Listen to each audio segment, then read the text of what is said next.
and it's time for the book haul.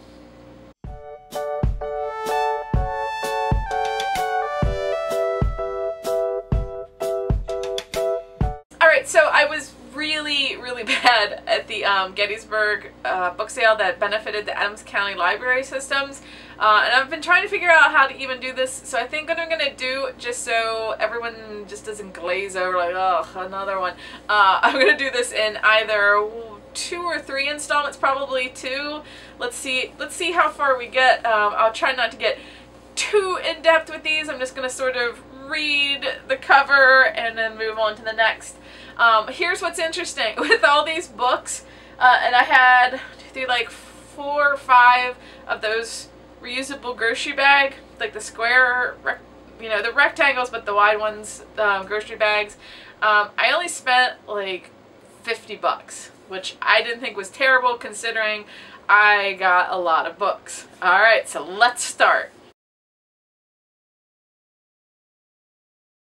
Alright, let's start. Book number 1 by Reis. This is Mozart's last aria, and it says here, Amadeus is over. I actually really like the cover for this. There's our spine and our back. So this is sort of those murder, mystery, intrigue ones. Basically, a letter comes to Mozart's sister saying that he is dead, but beforehand he had warned her that he thought he had been poisoned and he's probably going to be dead soon. So we got a little mystery there. I thought that sounded interesting.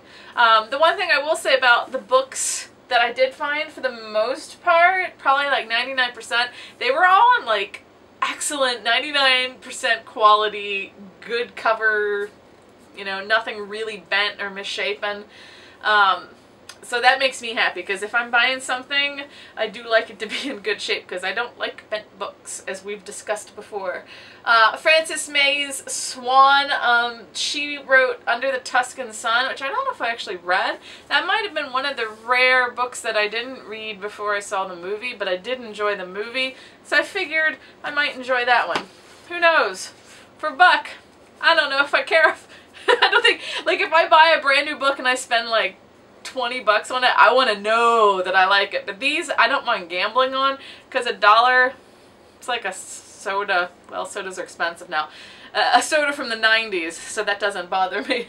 The Piano Shop on the Left Bank. This is Discovering a Forgotten Passion in Paris, or in a Paris atelier. This looks good. Thad Carhart wrote it. I actually really liked the actual cover. It was really interesting.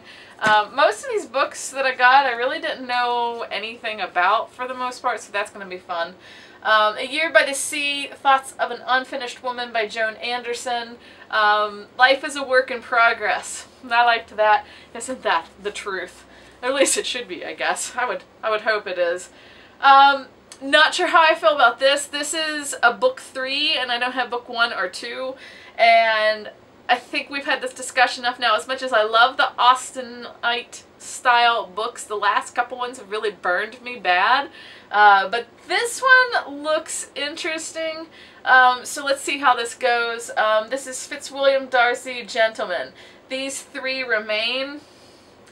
I will probably research that one a little bit before I would start it, just to see if it would be at all valid to buy book 1 and 2 first, or if it takes me a while to get to it, then I can just sort of be on the prowl for books 1 and 2. Or else I'll start it if it looks like it's any good, or if it sucks then I won't even bother.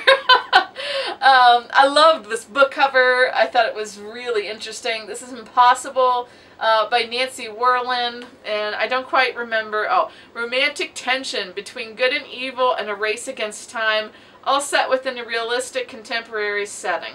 So I don't know, and I like the typography, I remember also. I like the right justification or alignment. Not that that matters, but it's hard to pull off a really nice right align, so it looks like that was accomplished. George's Kitchen by Jenny Nelson. I do like the culinary style books, so I scooped that up, and plus that was a clever little cover. I like the graphic overlay and how you can sort of see what's going on behind it. Who knows? Sorry if I'm going fast, but if I don't, we'll be here all day.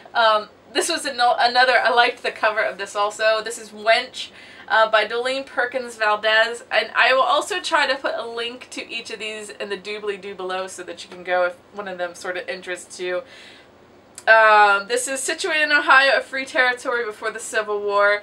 Tawawa House is, I'm assuming that's how you say it, the idyllic retreat for Southern white men who vacation there every summer with their enslaved black mistresses. It's their open secret. So Lizzie, Renee, and Sweet are all regulars at the resort, building strong friendship over the years. So it sounds like a good sweeping story, as I like to say. Julia Quinn, What Happens in London. Oh, I fell for it again. Another Austen-style book. But I like this one. It says, she is truly our contemporary Jane Austen. I think this is a murder mystery. Maybe not. When Olivia Bevelstone is told that her new neighbor may have killed his fiancé, she doesn't believe it for a second, but still, how can she keep but how can she help spying on him, just to be sure? So she's a little bit of a snoop. It sounded clever enough to not be one of those. Said I every time I pick up one of those. Childish Loves, Benjamin Markovitz. I don't even remember what this is about. When Peter Sullivan, his eccentric and reclusive former colleague, dies, Ben Markovitz finds himself the literary executor of Peter's unpublished manuscripts, all of which revolve around the life of Lord Byron. So that sounds interesting. I'll rock it. I'll rock to that one. After the Quake by Murakami. This one is 6 stories in a collection. I liked this cover also. It was a little chewed up in that corner, but I'm going to ignore it because it was only, like I said, $1. The next one, The 10th Gift. This is by Jane Johnson. In an expensive London restaurant, Julia Lovett receives a gift that will change her life. At first glance, it was a book of exquisite 17th century embroidery patterns belonging to a woman named Catherine Ann Tregenna.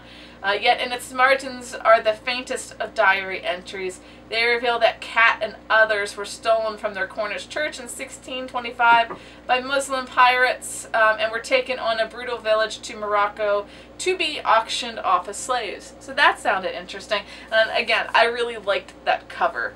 I will say this, for the Gettysburg sale, one thing that really impressed me, even though this is a sort of segue, the selection was just amazing. There were books I was like, I've never even heard of these, so I was rather ravenous, and I just sort of, actually semi-guiltily just was like, doink, doink, doink. I was judging the books by the covers at that stage, but again, the price was right. This is Robert Alexander's The Kitchen Boy, novel of The Last Tsar. I liked that cover also. So this is the imprisonment and execution of Tsar Nicholas and his family. The haunting prose, Alexander retells the story through the eyes of Leonka, once the kitchen boy to the Romanovs, who claims to be the last living witness to the family's brutal execution. It's not really a terribly large book, but they do go off almost to the edge of the margins. But it looks really interesting, so why not? This one was not in the most pristine. This is one of our 1%, but I really was curious about the story, so I'm ignoring it. You can see it got a little bit of ripples, and it got fuzzy in my house, apparently from the cats. But it didn't have the best shape, but it wasn't in terrible shape. Senna Jeter Noslins, who wrote Ahab's Wife, which I think I have that, but I don't think I've read it yet. This is Abundance, the novel, or a novel of Marie Antoinette. So, looked interesting. So I was into Russian tsars and French politics, apparently. Blue Aubergine. This is a modern Arabic novel translated by Anthony Calderback. Oh, heavens. Mural Al-Tahani? God, I'm going to just... Right here, this is the author's name. I'm terrible at pronunciations. I know I was reading what it was about. It tells a story of an Egyptian woman born in 67, growing up in the wake of Egypt's defeat of that year and maturing into womanhood against the social and political upheavals in Egypt experienced during the final decades of the 20th century.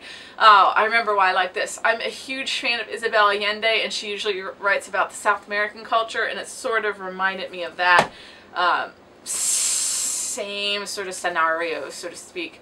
Alright, that was round 1. I think I'll do this in 2 rounds. Stay tuned if you want to see more. Alright, I will see you next time. Bye.